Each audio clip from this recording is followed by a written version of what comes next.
Hi everyone, hope you're doing well from wherever you're watching this channel, depending on your time zone. Now, the Deputy President Gachagwa had closed his fingers, hoping that he will be saved from the jaws of the National Assembly and the Senate through the court, such that the court can stop the Senate impeachment process. The National Assembly impeached Gachagwa, and now the Senate has to listen to the resolution of the National Assembly, do an investigation, an inquiry, then make a final decision whether to send this man home or to retain him back to the office. So Gachagwa was running ahead of time, and it's like he's trying everywhere. To the court, the lawyers preparing for the case in the Senate, and all that. So his demand was that the Senate must be stopped to impeach him. You know, that's buying time, eh? Saying that waende waanza upya kama wanafikiria kufanya hivyo, or they give up on the way. But the three-judge bench that was nominated by the CJ to look into this matter, led by Justice Chacha Mwite, they have made a decision not to stop the impeachment process of Rigathi Gachagwa. So his prayers has been declined by the court. He is very clear that the Constitution has delegated the impeachment process to the Parliament, and the court must restrain from meddling with the process. Hiyo ni kazi ya bunge, hatuwezi simamisha, lazima ikamilike. So the court is going to restrain from this matter until it has been executed to a conclusion. Then from there, it is when Gachagwa can launch a complaint in the Court of Justice. So he has been told that he can contest the final decision of the Senate if aggrieved. And to quote him here, having considered the application and argument by parties, the Constitution and the precedents, the prayer for the grant of conservatory order is hereby declined. Justice Mwite. Having considered the arguments by parties and the resolutions relied on, I have distilled two questions for determination. These are whether this court has jurisdiction to hear this matter and whether conservatory order should be granted. The respondents argue that this court has no jurisdiction as this matter is a constitutional process under Article 145 or read with 150 of the Constitution. Some of the respondents have gone further as far as arguing that Article 165 sub-Article 3C osts this court's jurisdiction from hearing disputes arising from impeachment of the President and the Deputy President. They also argue that this matter is sub judice, since the orders sought in the application were also sought in petition E522 of 2024. There is no dispute on what jurisdiction is. It is the authority given to a court to hear and determine disputes before it. Jurisdiction of a court may be granted by the Constitution, statute, or both. Any time the jurisdiction of a court is challenged, it is a threshold question which the court has to examine and determine. Should the court determine that it has no jurisdiction to hear a matter, that is the end. The court should not take any further steps. It must down its rules.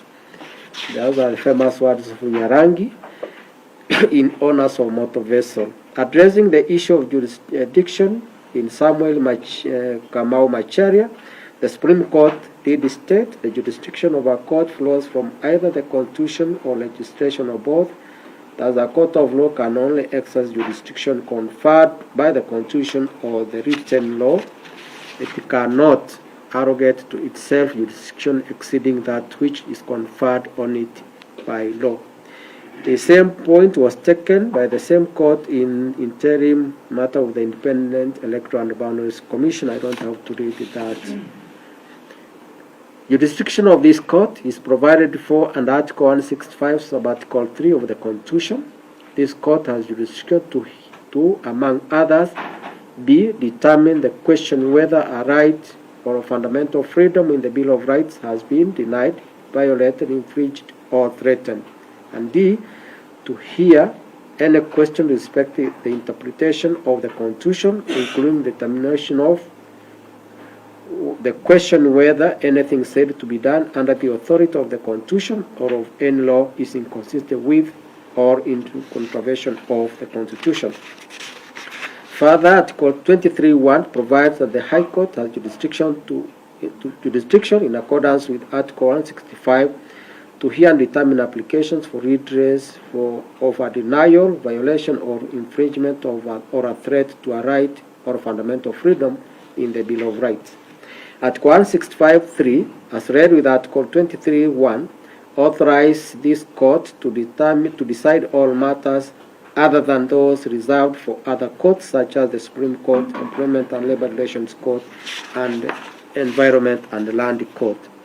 Article 165, Article 6 also grants the court supervisory powers over subordinate courts and over any person or a body exercising judicial or quasi-judicial function.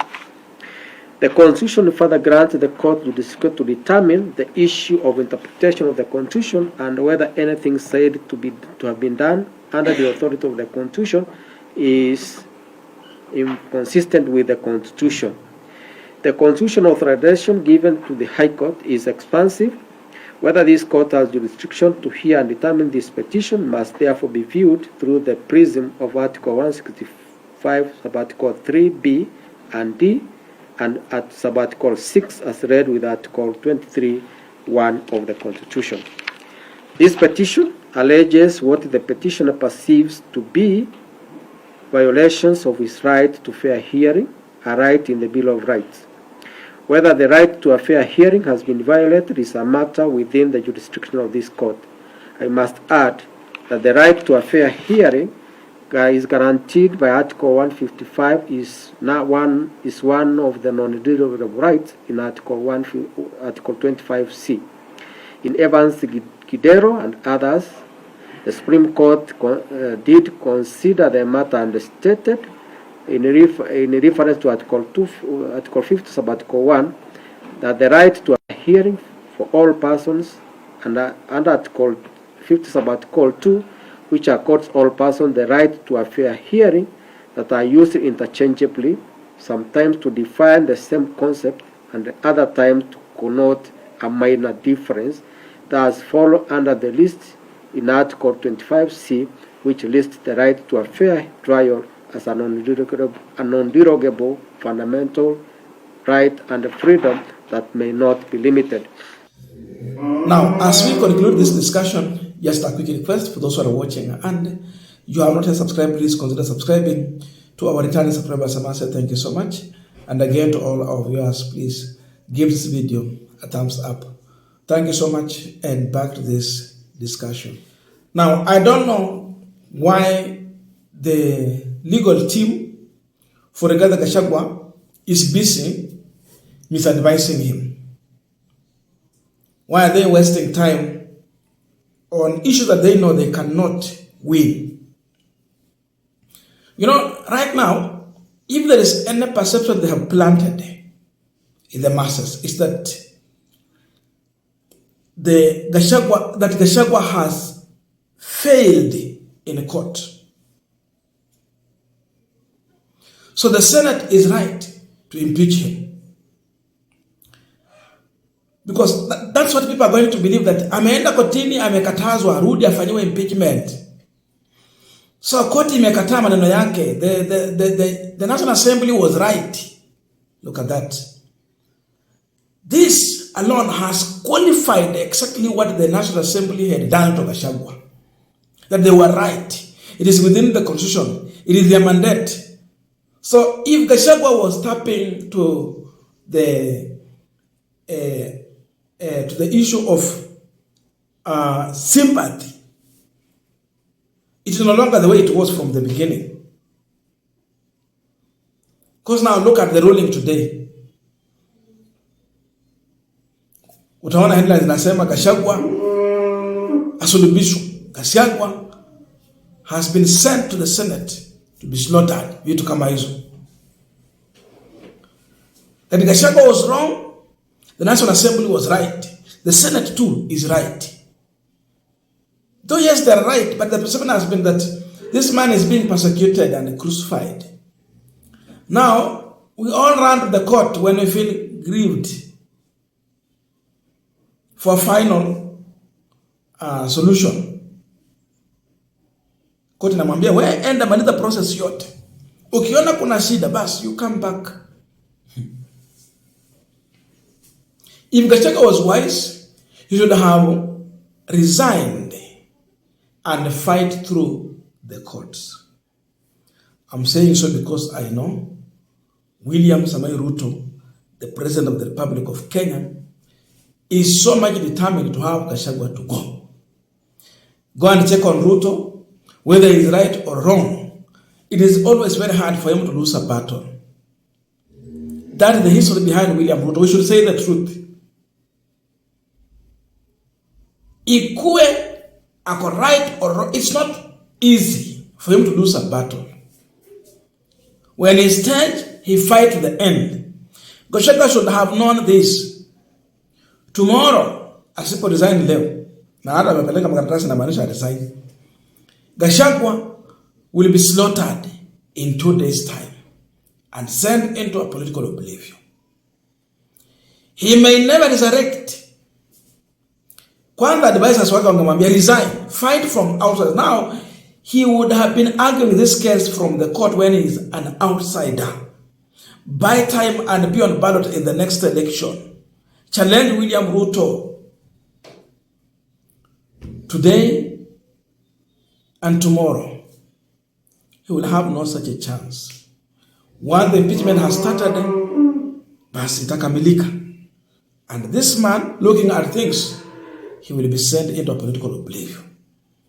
He might have some support, but he cannot ascend to the powerful position where everyone will have a vision to be once you are near the power. You know, when you are deputy president, you are just one leg to power, real power. But now, he decided otherwise. Alikimbilia kupigana kwa koti kabla ya wakati. Itabidi sasa ngoja kesi ishe ndio aipeleke kotini to argue there. These guys, in fact in Senate, wengi wao they are lawyers of reputation. They will do it the right way if they are impeaching him. Where will he go? He will have nowhere, even if he had an influence. Hata kama atakuwa nayo in the next election. As long as he's not on the ballot himself, he's supporting an individual. He can't transfer the full support to that person, but just a portion of the support. The rest will reconsider their position. Hapa ndo tumefika. I see Gachagwa being crucified. I see Gachagwa being sent into a political oblivion. That is my personal position. See the channel. I don't know your views, but let us submit in the comment section to continue with this discussion. Thank you so much, and I'll see you in our next video.